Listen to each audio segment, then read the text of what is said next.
Dad, Mom is at the hospital. She's dying. The wedding hall froze when the doors slammed open. Music died. Smiles cracked. An 11-year-old girl stood there, shaking, holding a newborn baby wrapped in a hospital blanket. Her eyes searched the room until they locked on the groom. "Dad," she cried, her voice breaking. "Mom is at the hospital. She's dying." Whispers exploded. Chairs scraped. The groom's face drained of color as the bride tightened her grip on his arm. "She's lying," someone muttered. But then a woman in nurse scrubs stepped forward, trembling. "She's telling the truth," Julius said softly. "I treated her mother." The baby whimpered. The girl hugged him closer. "I walked all the way here," she sobbed. "Mom said you wouldn't come."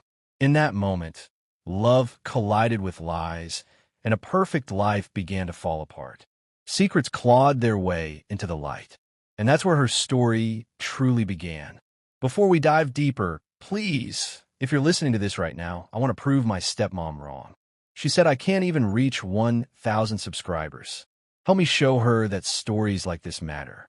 Subscribe to Jossie's Folklore, and let's keep breathing life into tales that refuse to die. Now, let's continue. The wedding hall still smelled of roses and expensive perfume, but the air had turned heavy, like something sacred had been cracked open.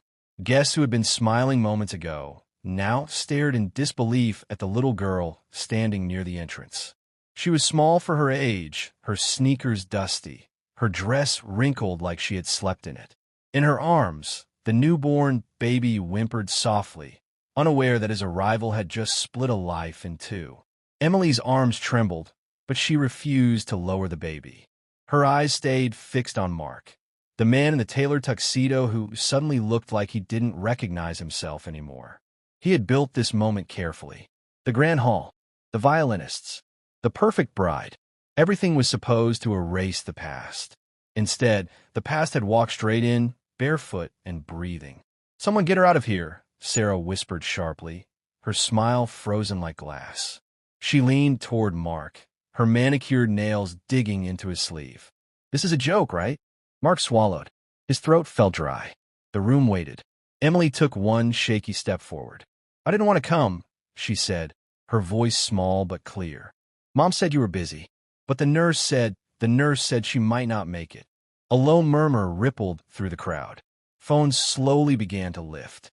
This wasn't part of any wedding program. Julia stood near the back, her nurse badge still clipped to her scrubs because she had come straight from a double shift. She hadn't planned to stay long.